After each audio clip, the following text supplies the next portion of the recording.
Good afternoon, everyone. This is John Shaw, the director of the Paul Simon Public Policy Institute at Southern Illinois University in Carbondale. Thanks for joining another installment of our series, Illinois Authors. And we're really delighted today to be joined by Kristin Hoganson, professor of history at the University of Illinois. Kristin has an interesting background. She grew up in a foreign service family, lived some overseas in the Washington, D.C. area.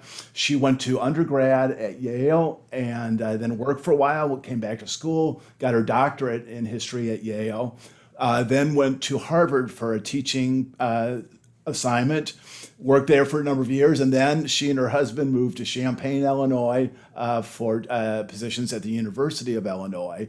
She's done some great scholarship. We'll talk about several of her books, but particularly we're going to talk about a book that just came out recently in the last couple of years called The Heartland, an American History, which is a terrific book, which will really challenge how we think about Illinois history. It's a very interesting, well-written, graphically rich book, and it's really been a delight to read and to study. And I look forward to talking to Kristin about it. So, Kristin, good afternoon. Hi, John. Thanks so much for having me. It's really great to talk to you today. Well, thank you so much. Well, tell us a little bit about growing up. I know you're in reading an essay you wrote. Your dad was a foreign service officer. You were overseas a lot. You had some really rich experiences there. You were also back. I think he had a home in Northern Virginia when you were posted in Washington. Tell us about kind of the growing up years and how that shaped your interest in the world. Yeah, so you don't have hours and hours to hear about my entire childhood experience, but we did travel a bit and live overseas a bit at a time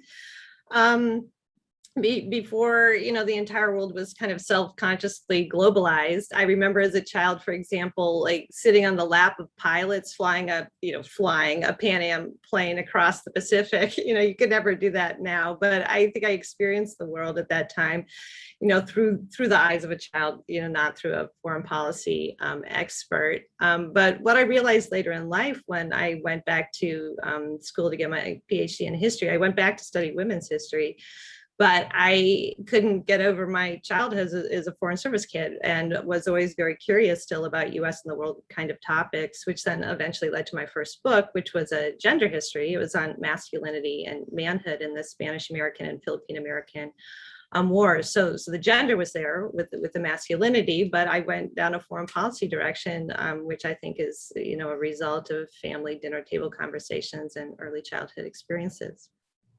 Well, in the essay I read, you listed a few teachers who are kind of important in your development. One was a professor, or excuse me, a high school teacher by the name of John Smith, who was challenging, and then also a writing tutor, Fred Strybraw. Did I pronounce that right? Fred Strebe, yeah. Okay, and then also your advisor at Yale, Nancy Cott. So talk about the three of them and how they kind of shaped your development as a historian. Yeah, so I hear from so many students about high school history classes that emphasize timelines and memorizing dates and just prepping for the AP exam. And I am so grateful that I did not have that kind of a high school history teacher. I had Mr. Smith for world history, and then I had him for AP US history, and then I did an independent government readings class with him, in part to free up time for student council, and he was the advisor for student council. So I had a lot of contact with him, and it was all about interpretation and debate. And history as something that was about question asking, it was about curiosity, and it was about critical inquiry. And so it wasn't like you've got to memorize this, and this. It was about like, what's going on here, and how do we make sense of it? And if you have competing perspectives on it, duke it out, right? Like bring evidence to bear on what you're trying to say, and let's have a debate. And so I think that was really formative for me.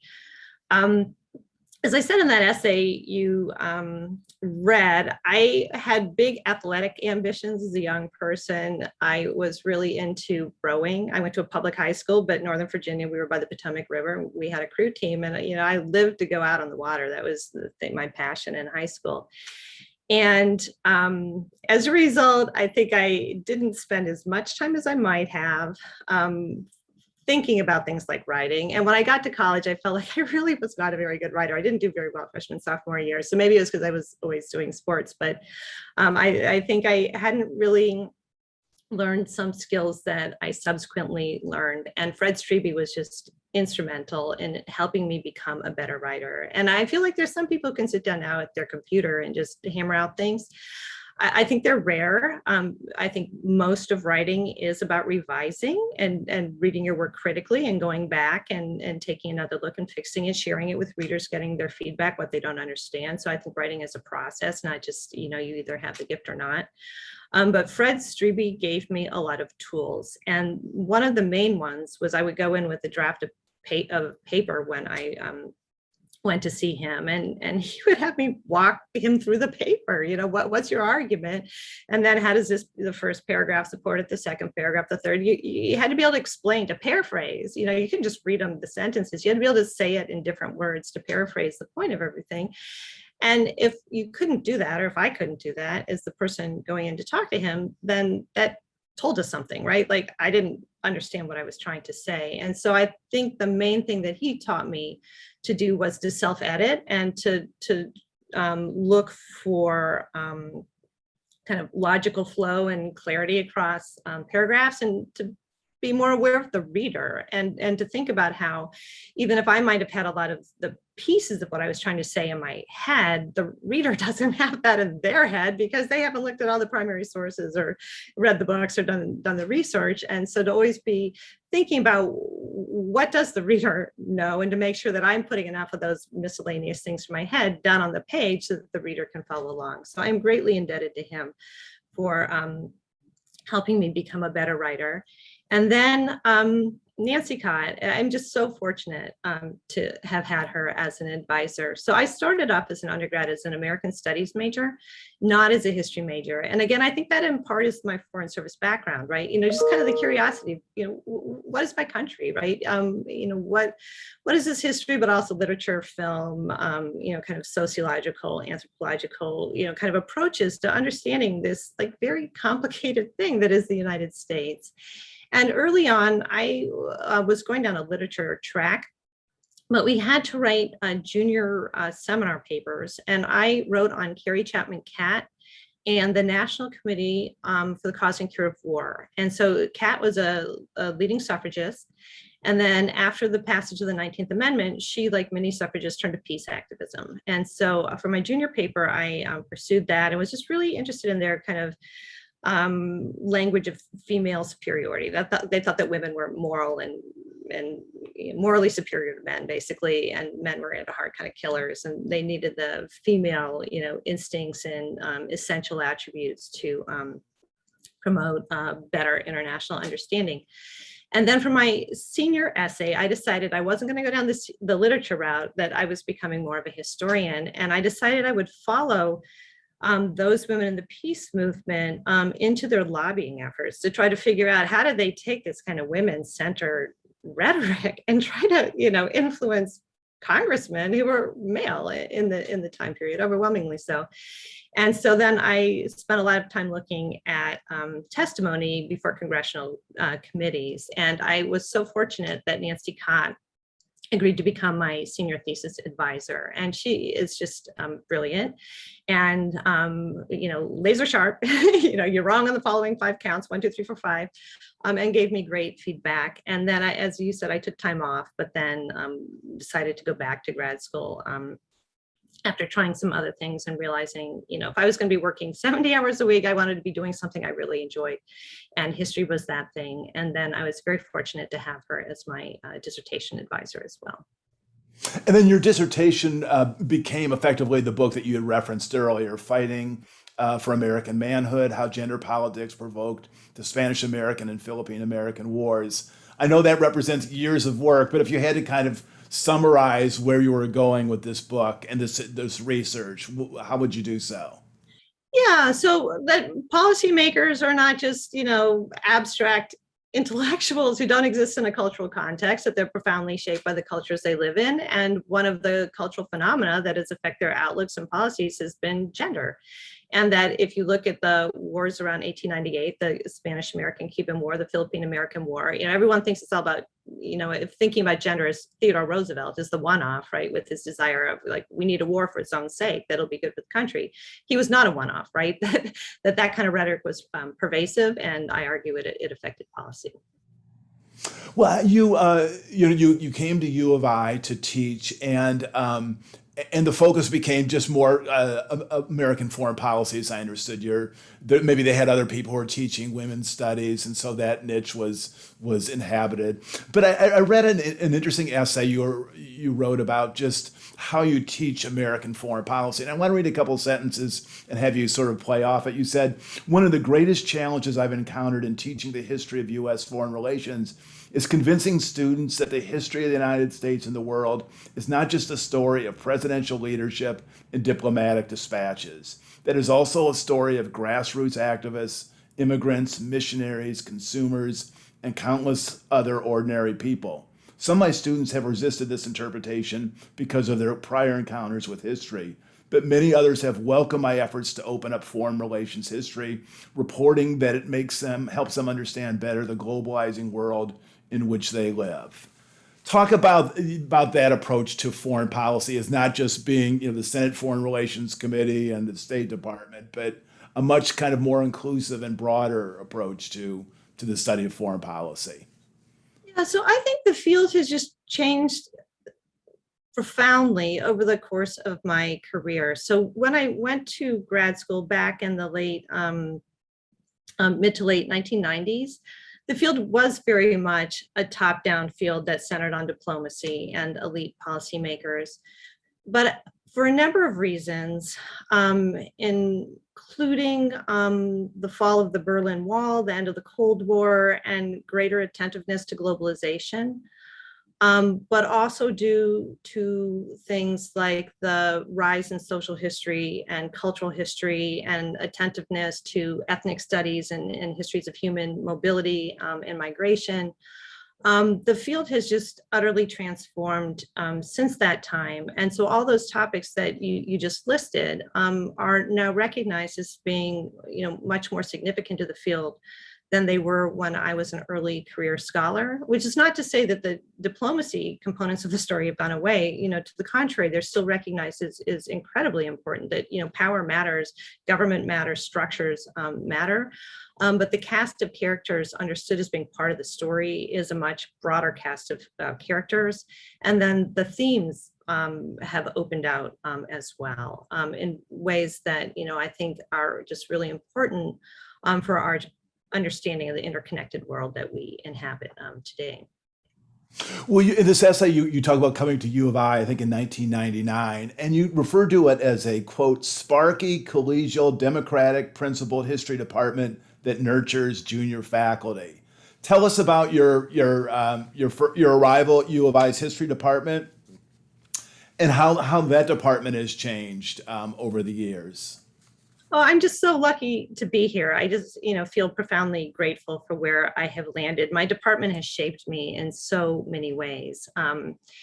And I came as a spousal hire. I followed an academic partner. So I was just grateful to have a job, right? And not to have to leave the profession, because it's really difficult for academic couples to find to find any jobs, and then to find two in the same town is just, we were incredibly fortunate.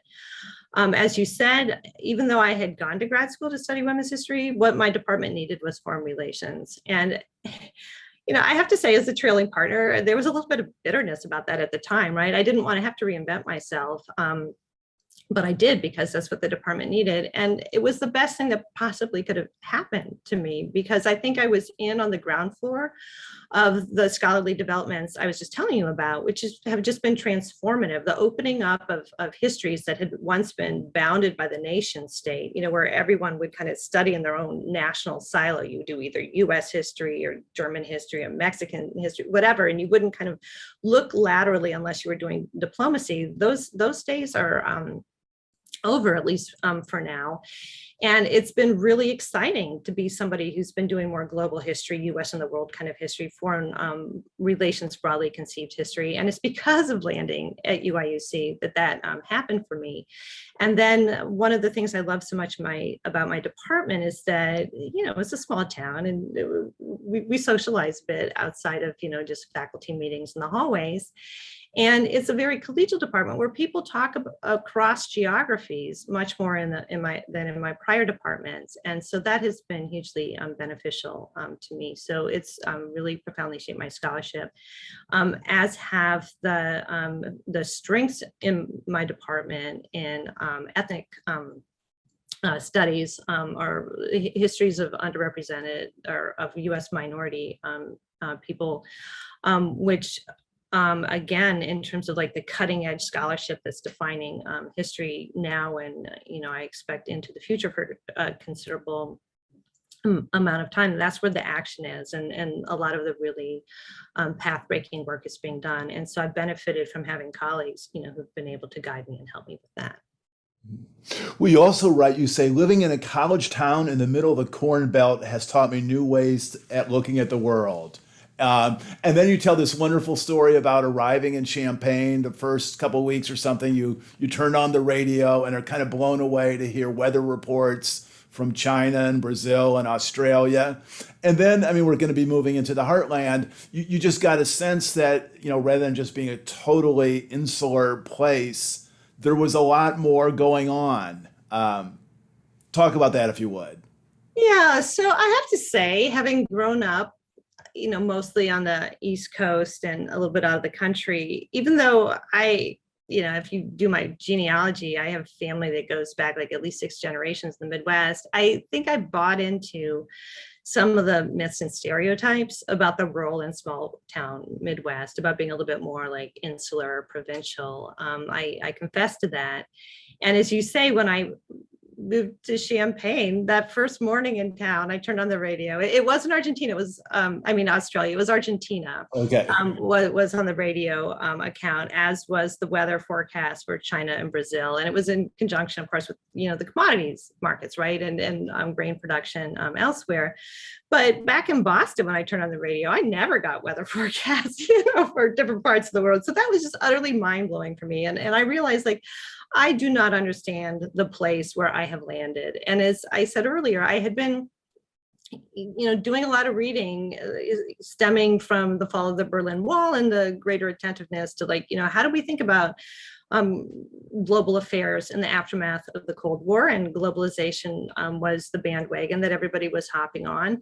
And so I've been reading a lot in that field. And what I hadn't appreciated until I moved to Champaign were the geographies that were embedded in that scholarship or implicit in that scholarship. And seeing that scholarship from Champaign-Urbana helped me appreciate that it's skewed towards global cities, places like Chicago, New York, LA, and so forth. It's skewed towards coastal areas. It's skewed toward places that were recognized as borderlands areas. And then there were, studies of places like tourist destinations and military bases and so forth. And then implicitly, there were all these places that were left behind. And then I realized, I was living in one of those places that had implicitly been left behind, along with Appalachia and the Great Basin, and that there was a politics to it, that a lot of the literature really valued connectedness, human mobility, connectedness, and cosmopolitan kind of sensibilities. And then by implication, the people who were kind of mapped as local or provincial were somehow lesser on that hierarchy of values. And so that was a motivator for me to try to figure out, was this place, why am I getting these weather forecasts? And was this place really as local as outsiders, were making it out to be historically? And then to try to figure out, what were, if any, beyond the obvious, suspects like missionary accounts, military service, immigration, kind of histories. What were the kind of histories that I might uncover? And it took me a while to get to it. I had already started my second book on imports into the United States, sort of globivore consumption. And I finished that book then before I got going on the one that became the Heartland. Well, I want to read a couple sentences from the Heartland, and then maybe we can just kind of back up a little bit and just discuss how you started connecting the dots and building this thesis. But this is actually towards the end of the book. You write, the Heartland myth insists that there is a stone solid core at the center of the nation. Local, insulated, exceptional, isolationist, provincial. The America of America first. The home of Homeland Security. the divining essence at the center of the land. This core may be threatened by outside forces, but stronghold that it is, it can be secured if locked down tight enough. By retreating back to a time of well-fenced fields and narrow paths, the nation can hold a fearsome, turbulent world at bay. So how did you start putting the pieces of your thesis together? Talk about just how the lights started flashing on and how you connected them. That's a really hard question because it was such a long process and there were so many paths I went down and paths not taken. So, to try to remember, when things started to come together. I think one of the early things for me that a realization that shaped the book was thinking about the Midwest is an overlooked region. So I think in terms of other regions of the country, it has been underrepresented in the historical scholarship. In part, I think, their assumptions, it's maybe not as important, to national histories as histories of the U.S. Southeast, given the importance of slavery and enslavement for shaping histories of race and inequality in the United States, and that Western historians have tended to focus on the trans-Mississippi West, and then the huge oversized dominance of the Northeast for their role in shaping national histories kind of like left the Midwest out as the overlooked region. And so one of the things I wanted to do was, as I was saying earlier, was, to think about this overlooked region in the context of, everyone's thinking about global history. So that was a goal. But also, as I started to do the research, I kept bumping into kind of public statements, historical literature statements that were more about the mythological or the stereotypical, the flyover kind of assumptions about the Midwest. Which then led me to latch onto the Heartland idea, which is not historical. Fundamentally, it's mythological, right? About attributes that are assigned to this fuzzy, there's no set boundary or definition to it because it's an ideological concept, right? What the Heartland is, you can't, pinpoint it on a map because everyone disagrees over what really counts as the Heartland. And that ideological concept has often been conflated with the Midwest in ways that I think have distorted history. So then I realized I wasn't just telling a history of a place, I was also telling stories about a place that I didn't really think were accurate and that did ideological work that I thought was pretty troubling in some cases. And so then I was kind of operating on kind of parallel tracks about what are popular perceptions, often perceptions on the part of outsiders, but also, perceptions of people in the Midwest who, their own histories have been underwritten. But also what was I kind of finding on a granular level when I got going on my research. And then the challenge in writing it up is to kind of connect those two parts of the story. And in the end, I went with a combination of thematic material in each chapter and kind of a component of the myth that I was dealing with. So if the first part of the myth is locality, in the first chapter, I deal with mobility and the invention of locality, the idea of calling the Midwest local when it hadn't been local, originally, and kind of claiming locality for political purposes. And then if another part of the Heartland myth was about being insulated, then I thought about the Midwest. If you don't just locate it between East and West, but you tilt the axis and it's between North and South, then it becomes a place where borderlands converge, where northern borderlands with Canada converge with southern borderlands with Mexico. And to tell that story of kind of converging borderlands, I focus on beef production on the wet prairie, which brought Canada and Mexico together on the feedlots and the breeding farms of the Midwest. And if a third assumption about the Midwest is exceptionalism, then I thought I would, kind of track that down. And one of the the ways of getting at that story was to think about the larger global context of empire in my time period, and how the Midwest was part of that, not only with settler colonialism, with like pioneers coming in and appropriating Indian land and water, but also their involvement with larger imperial systems. And the biggest empire in my time period was the British Empire, and the deep entanglements between the US and the British Empire. And the way that I could tell that story that de-exceptionalized the Midwest was through the history of the Berkshire hog, which had British imperial ancestry, the railroad lines that enabled it to be exported, funded by British capital. Leading export market was the British Empire. It fed the British military, and it fed British immigrants to places like Australia and South Africa. So that was, mapping a Midwestern history of pigs to the history of being non-exceptional. And then I have a chapter that tackles the idea of being isolationist. And then that's all about alliance politics, but agrarian alliance politics. And I argue that, it was never go alone. It was never kind of a neutral place, and it wasn't a unilateral place. That there were a lot of agrarian solidarities that you can track through scientific agriculture in the Midwest. And then on the topic of provinciality, I thought I would just play around with that, with the flyover idea, right? And so I thought, okay, if I'm going to try to get at like how people imagine themselves in the world, how do you do that? That's a difficult thing to do. And having a topic might help. And I thought, what about airspace, right? That kind of pushes back against flyover. And what does it mean to be flown over? And how do people on the ground kind of view their place in the world? And to think about like what lent itself to connection.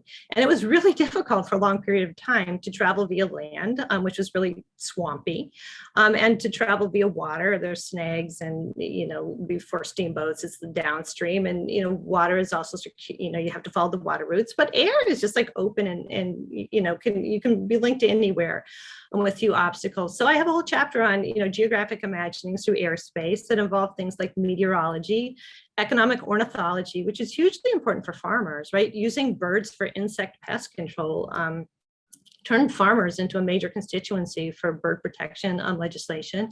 And then things like long distance balloon competitions. Like you wouldn't like launch your balloon right by a lake or the coast because it might go down over water, right? You would launch your balloon from the Midwest because there's a lot of land all around.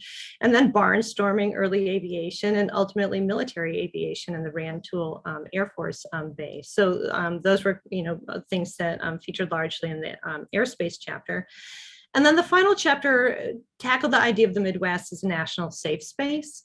And what I wanted to get at in that chapter was that ideas about the heartland have been very exclusionary, right? They assume that they're people who are insiders, and the insiders get mapped literally like in the middle of the country. But insiders aren't in the heartland kind of mythology. They tend to be white, rural Christian people, and not representative of the United States as a whole. So if the Midwest is understood as like the heartland is the ultimate safe space, then who are the people who are excluded? And what do those insider-outsider kind of divisions mean for them? And so for that chapter, I circled back to where I started, where the Kickapoo people figure really largely in the first chapter. They also figure really largely in the last chapter, which thinks about like what happened to Kickapoo after they were forcibly expelled from East Central Illinois. And some Kickapoos ended up in Mexico.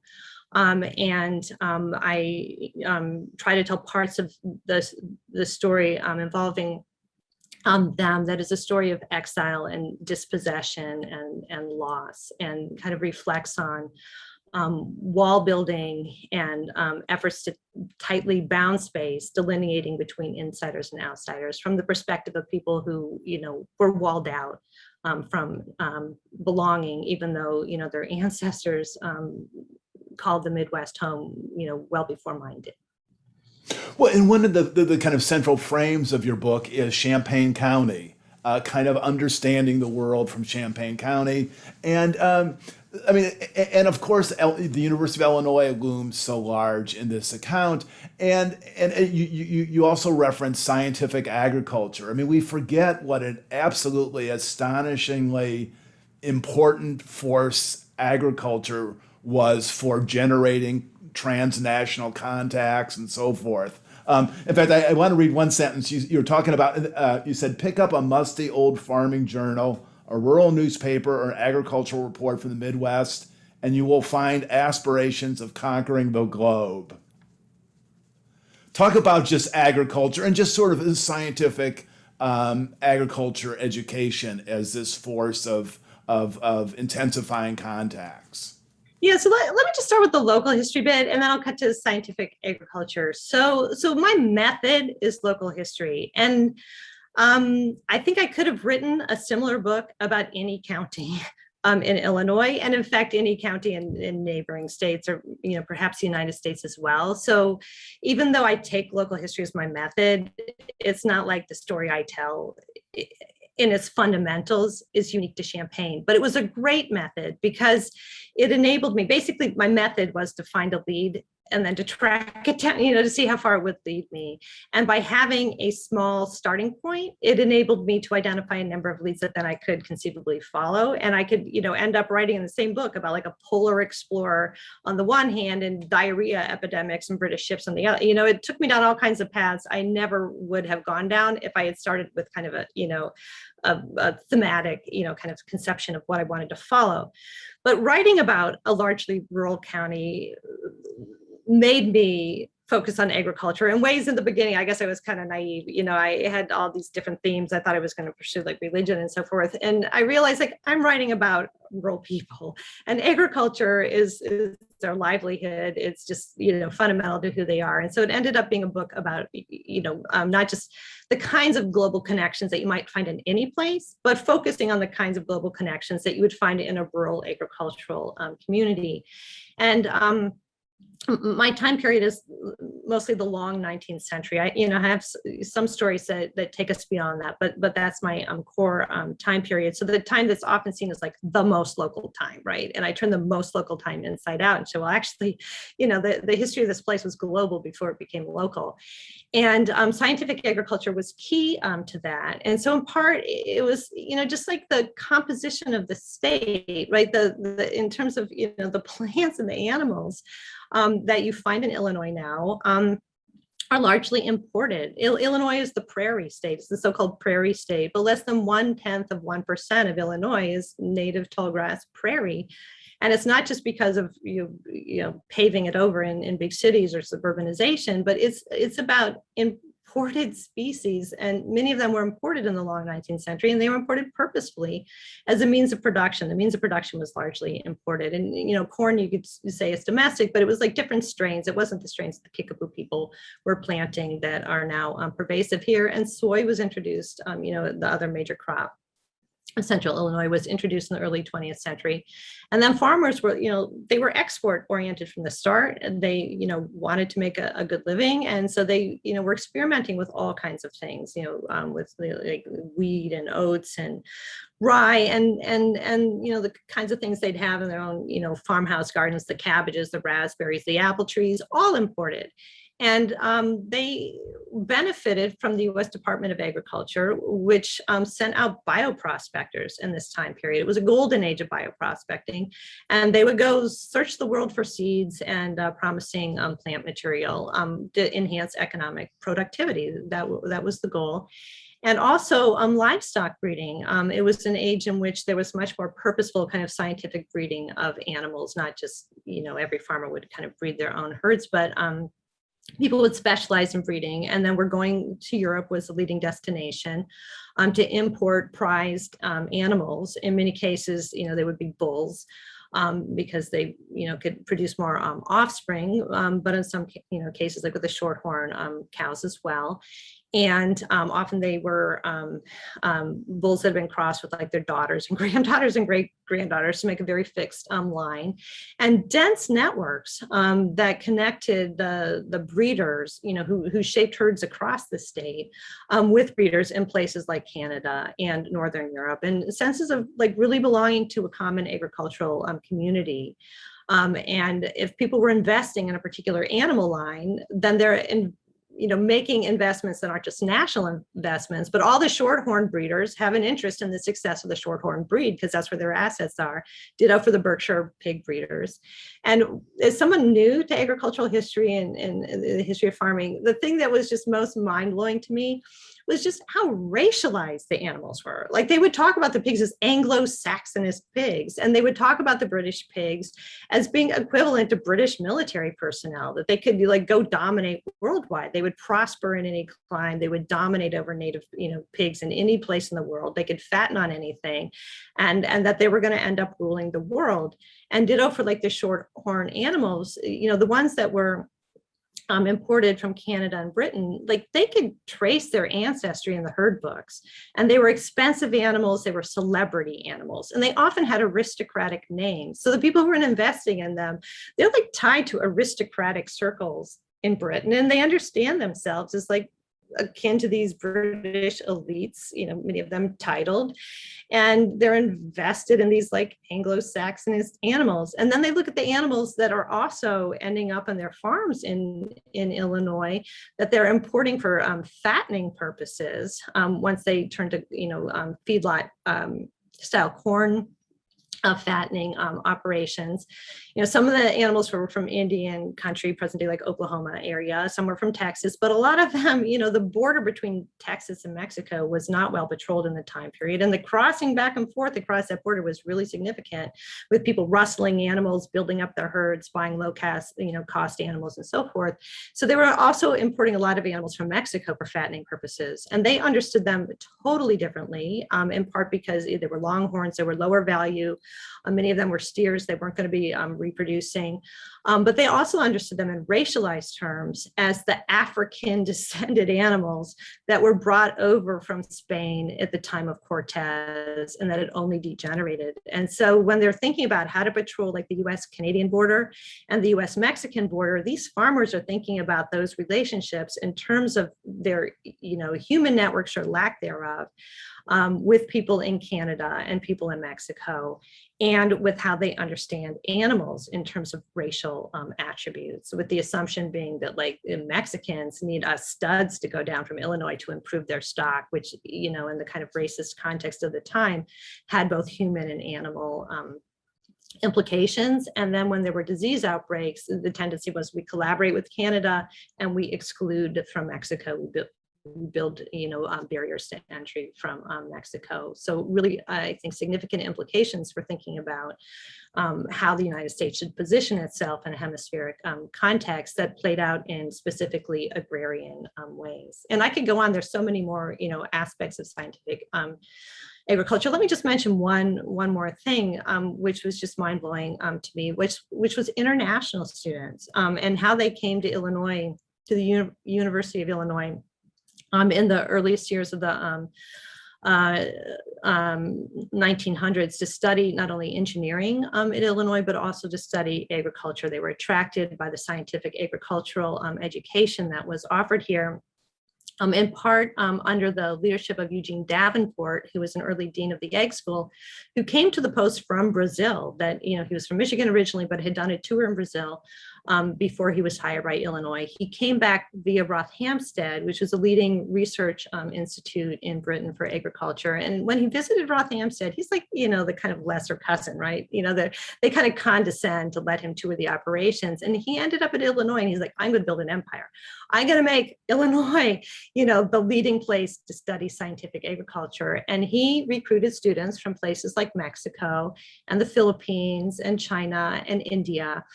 And they networked on campus and networked politically. They formed a group, the Cosmopolitan Club, which part of it was kind of cultural celebration, right? Music and dance and food from different places. But there was also an anti-colonial nationalist politics to the cosmopolitans who wanted the British out of India, the US out of the Philippines, national independence. And, just mind-blowingly to me, to think about the rural Midwest in the early 1900s is kind of a hotbed of anti-colonial nationalist organizing, in part because of agricultural circuits. So that was a real discovery. Well, one institution that as I read your book, I said, I want to know more about it is the Illinois Central Railroad. what an important force in the state and also just really in the commerce and development of the United States. Talk a little bit about the Illinois. In fact, you have someone quoting it's more of a land company than a railroad. So, and a lot of British capital flowed into the Illinois Central Railroad, as I understand. So, talk a little bit about the railroad's important to the state and to the nation. Yeah, so it was the first land grant railroad in the United States. So, it's hugely significant in that respect. And it came into being in the 1850s, in the time when the United States was short of capital. And so, as was common in the time period, people in need of capital in the US went to London, where the deep pockets were. And so a lot of the initial investment was British investment, but it didn't always go so well for the British investors. They sent a team over to take a look at the operations. And that was the eureka moment where it's not a railroad company, it's a land grant, it's a land selling company. And so then the British investors worked really hard to sell land along the ICR, the Illinois Central Railroad, to British immigrants, who would then enrich the investors.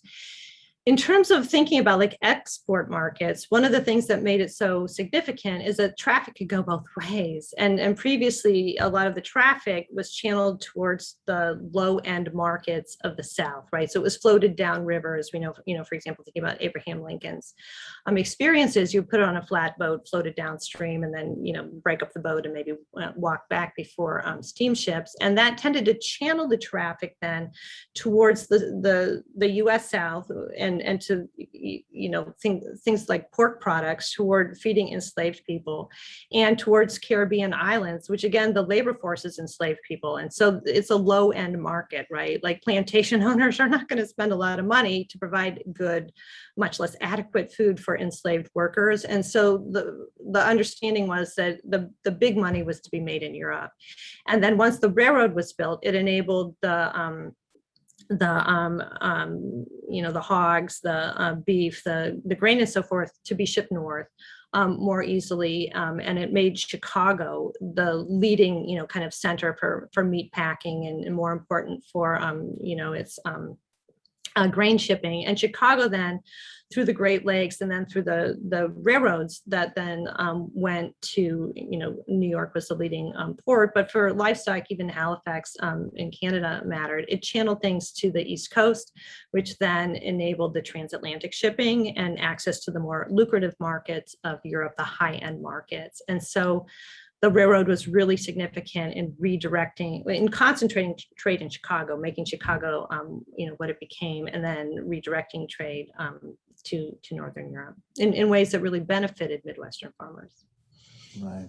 Well, I loved, as I was reading your book, just the sources that you drew from. And I had not realized there were that many agricultural publications, from the Prairie Farmer, the Illinois Agriculturalist. It was just some wonderful tidbits. But I also loved, you have a feature called Archival Traces at the beginning of chapters, in which you effectively kind of clips that show the international forces at work.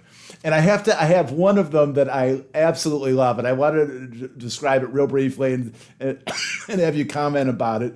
It was from the Urbana Courier in 1909, December 18th, 1909, and the article was called "Louis Kasdorf is Home at Last."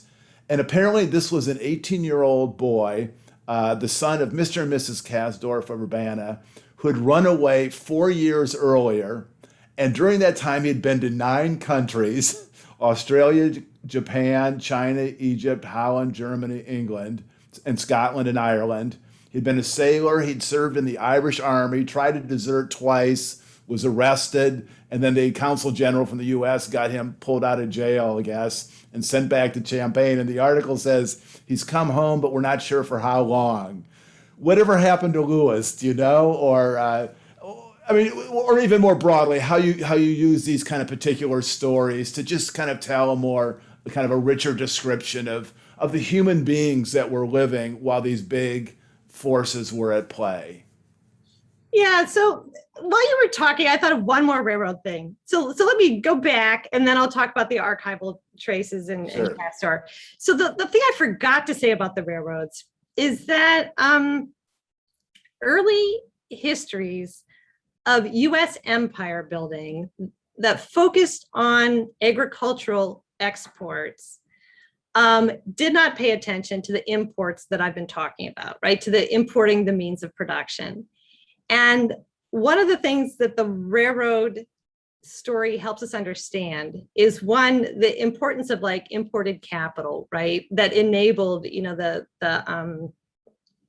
export of goods to Europe, but it also, in the long term, provided really important connections to the Caribbean. So when the kind of empire building unfolded in the Caribbean that has long been associated with the agrarian desire for export markets, you know, the desire for coaling stations and Panama Canal construction, the Illinois Central was positioned for that trade. And over the long term, you know, the British capital investments, you know, kind of receded, became US owned. But those earlier kind of imperial infrastructural investments then enabled the shipping of bananas and coconuts and close connections with the growing kind of business empire of US agents in the Caribbean. So that kind of, you know, extra territorial empire connects back to the earlier 19th century stories that I write about.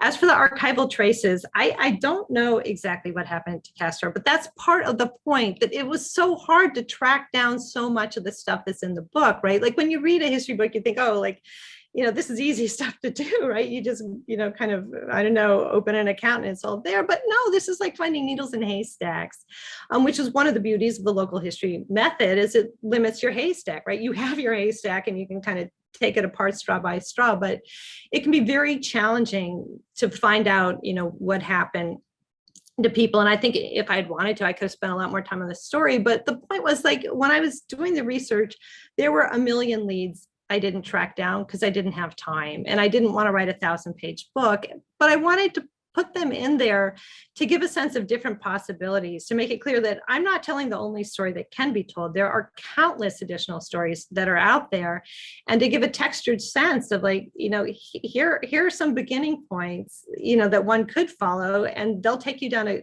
you know, in the broader sense, it's the same path. It's about global connections, but the details of that path, you know, depend on which leads you choose to follow. And so I think in that sense, they're there to kind of signal, you know, just how rich the topic is, right? How much more there is out there that's waiting to be explored, and just how what I'm able to talk about in my book is just the tip of the iceberg.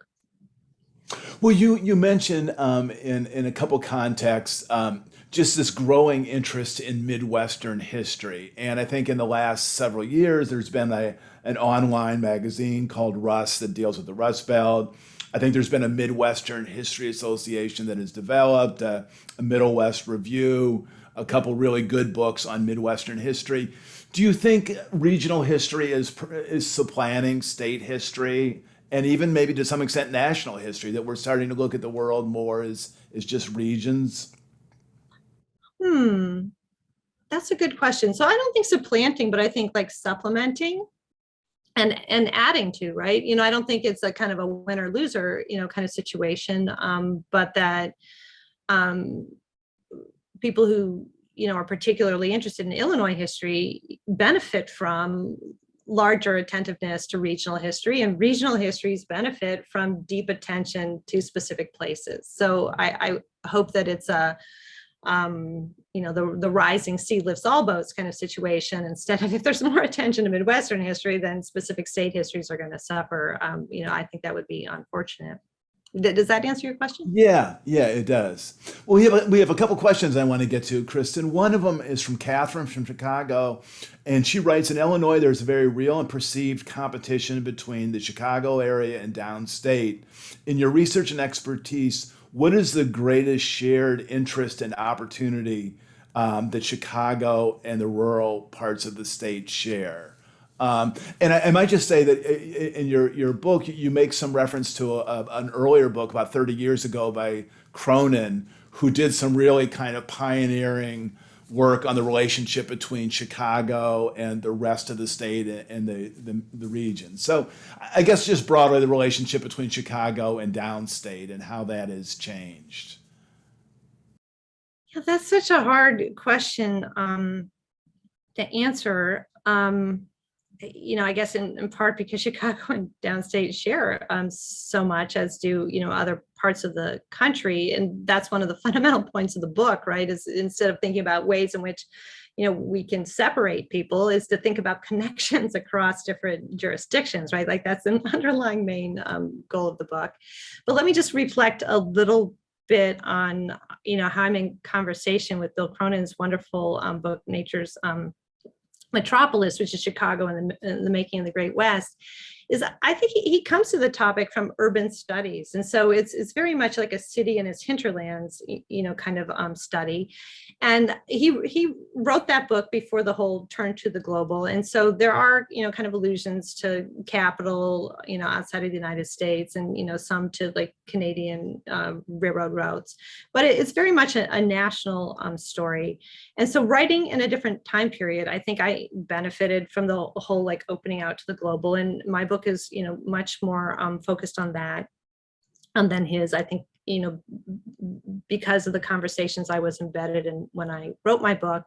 But I also wanted to write a history of connection that wasn't urban, because so many histories of globality, global connection, human mobility, they focus on urban areas. And as I said at the very beginning, it has tended to cast rural and smaller town areas as more local and parochial and provincial. And that was the question that animated the book, is like how accurate are these representations, and if there are different histories of connection, what do they look like? And so I think in that sense, my book is a rejoinder to the assumption that if you want to find histories of connection, you have to go through the urban areas. And of course, Chicago matters to my book. It's a global city. It matters profoundly.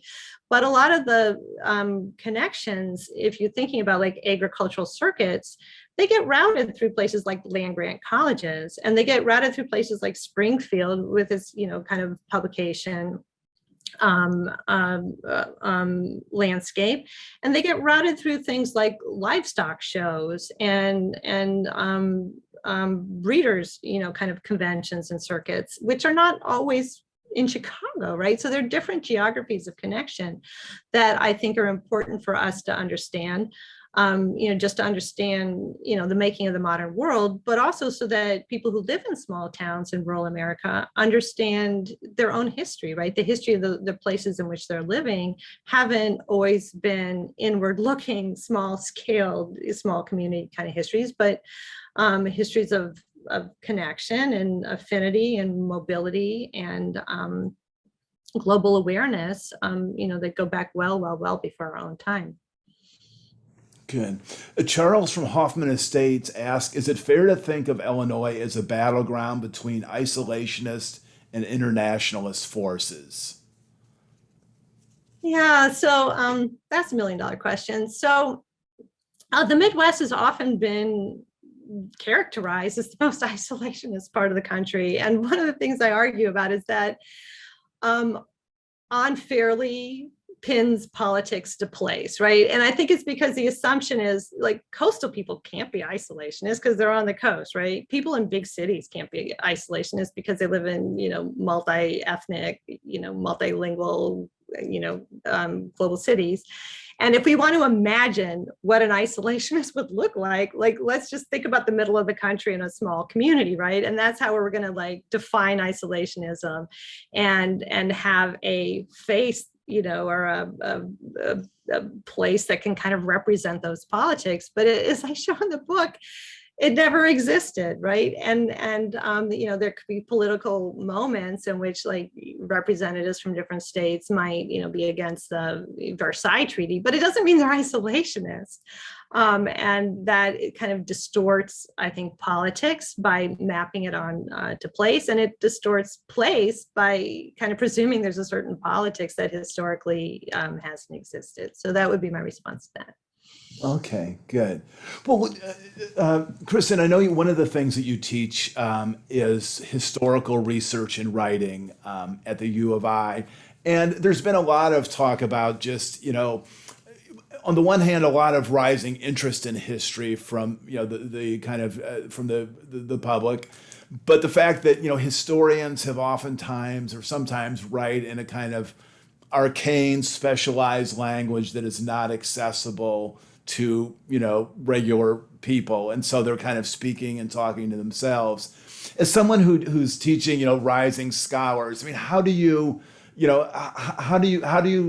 urge them to develop their voice in a way that is both academically rigorous and credible, but also is accessible to the broader public? Ooh. Yeah, so I try to learn from Fred Strebe, the writing tutor we started with, right? And to try to repeat some of the lessons in my own classrooms. Writing is such a time-consuming and difficult thing to teach because it's iterative, right? Because you don't sit down and write the polished paper. It involves draft after draft after draft after draft. So if you want to teach writing, then it involves a lot of reading. And I try to embed like some peer reviewing in many of my syllabi to expose students to good writing. I think students have to read to be able to write.